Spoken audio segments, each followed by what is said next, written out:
Frères et sœurs, biso église Lilomananzambe, on a souci mingi pour na makamozoleka na katna mokili na katna mboka na biso. Surtout na partie est, baninga na biso bazo nyokama so tali na banzela déplacement bazo mema mikumba so tali ba militaire na biso no voyant militaire ba FARDC pasi kaka pona otala makambo nyonso wana ya wana bandeko bandimi na bandeko nyonso ya motema mawa sangani na basali nyonso pona otala ke faut to soutenir ba voyant militaire na biso pe tozo senga epai ba autorité gouvernementale MONUSCO l'organisation nyonso n'est-il pas possible que peut revenir na RDC et Bundi Sami bamvula na bamvula et kata na kate surtout na bande kona biso ya est oyo nyonso bazomona pasi eza ba semblable batu kaka ya modèle moko maboko makolo miso na ndenge nini ezala kata na mokito bando zala toujours ko vivre ba atrocité ya kokata bakingo kotobola butu ko papa ba machete ezopesa mawa mingi bandeko pe o basala kama kamwana toza bandeko na bino batu lukola bino yo zana posa ya ko vivre moninga no pe azana posa ko vivre. Est-ce que c'est possibilité ce qui pona koela ba minere bozwa ka ba minere botika population ata banyoka mananzala na bango? Et c'est ce que tu côté na mboka pona ozo minere population ekopekisa te so ba côté na bino batu bayebi yango bino batu salila yango timola mema mais population tika na atana moi pas atana manzala mais minduki elela te ko papa bambeli elongwa ki eneme yango nini to kamatana na baninga yo pe mwana mboka ndekono ya mboka moko ozo papaye sans pitié mawate baninga na bino babundisa bino te bafinga bino te ils n'ont rien fait bato bazumona pasi wana bavandela bango baolia fufu na matembele balia pe ka banyama mikona mukolo te balia kana pasi so talibe bango bazana nzoto pe ya malonga te bazape minene kula bato bavandela ba capital te bazape na ba dollar rebele na bandako te mais bazo mériter sor wana pona nini bande kona biso bazana est basali nini bakende pe kubundisa baninga pete kola na biloko ya mokili biso nyonso tika kayango nyonso tika la kana bo bazobunda nango bokotika yango yo pe kubunda koteli baninga yo pe ta mosusu liwa zolanda yo à quoi bon makambo wana bao nyonso ba commanditaire bozape batu lukola baninga o bazoboma mawana ba commanditaire ceux qui ba homme politique ceux qui ba opposant frère bande kona biso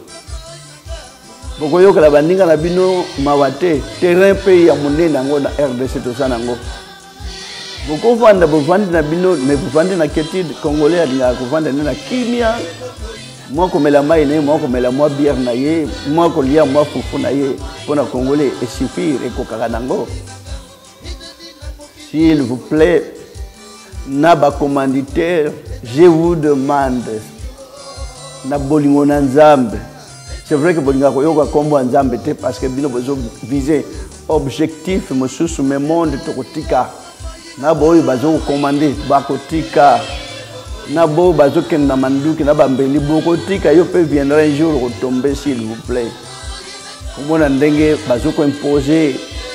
atrocité na baninga basali eloko te bavanda yango balali pongi bosuto kaka bakoteli bino minduke bandolela ndako tumba mi frères et sœurs bandeko basi bandeko mibali baninga na bino bato nazolo en tant que mosali na nzambe mon message à côté ya wana ça vaut quand même la peine écoute la bino tana mitema esika nyonso zali commanditaire mutindi mukonzi o atindaka. C'est vrai qu'on a mapinga na yo otindi basala baninga mabe basali yo nini bafingi yo te batumboli yo te bazangi yo pe respecter bavanda na bango na basi na bana osutuka mboka yindi okolinga pena mboka na yo kuna sika ovanda obota mesali mandenge wana papa maman s'il vous plaît pardon onyokolaka peuple evandi nango pamba te batumbolaka te bakende kokotela moninga te mais bazo subir des années et des années banduku yetu bote tunaomba Mungu atusaidie tunaomba ukwini imani ukwini mapendo Mungu anapendaka sana mtu yote hapa ukwini mapendo tunaomba s'il vous plaît pardonnez-nous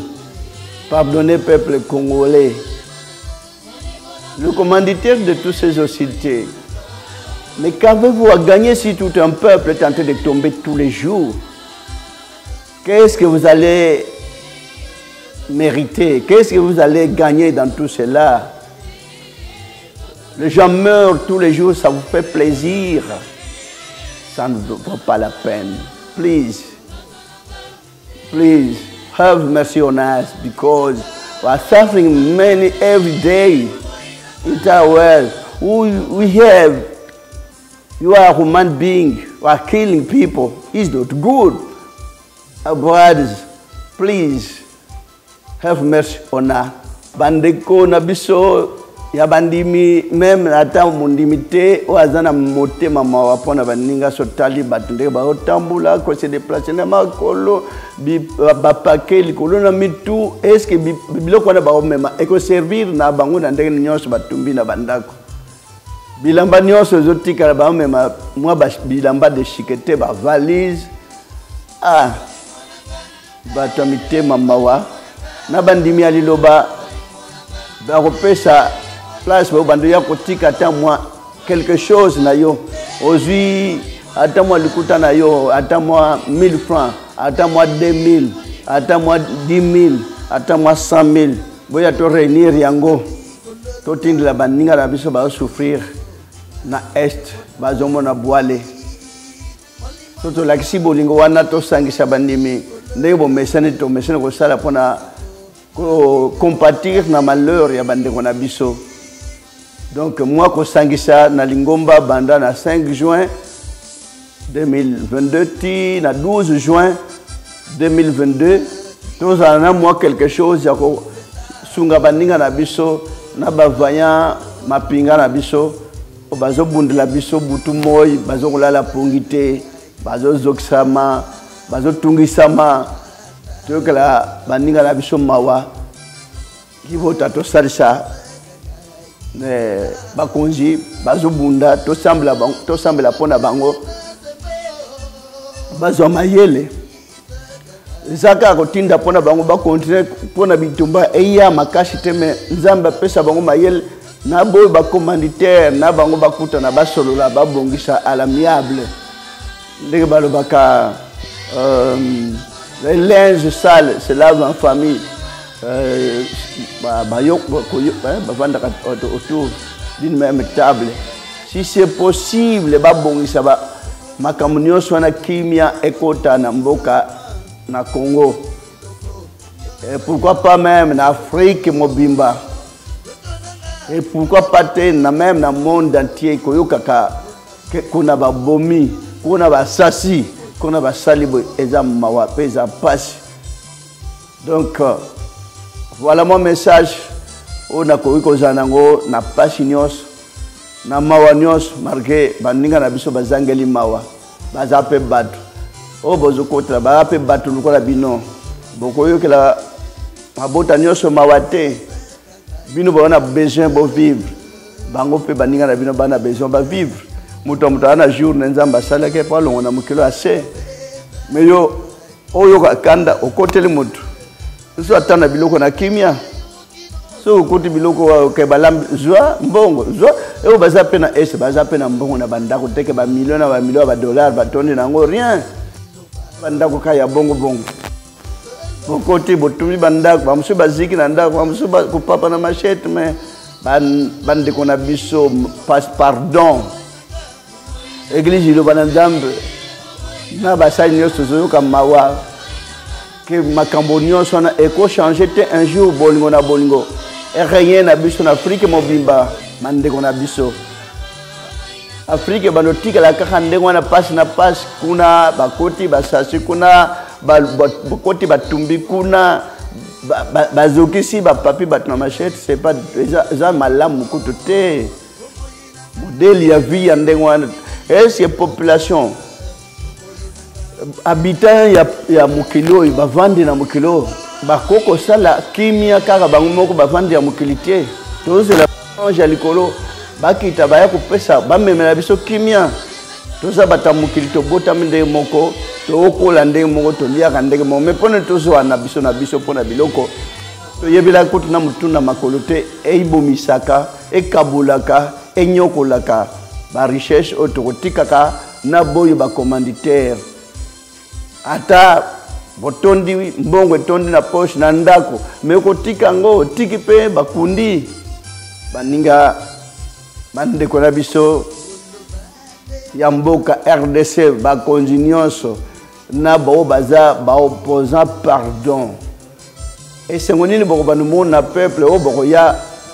ntango boko bakoremplace yo na place yo mpe okomi komona peuple na yo ozodirige baonyokola ye bazoboma ye population na yo mawa te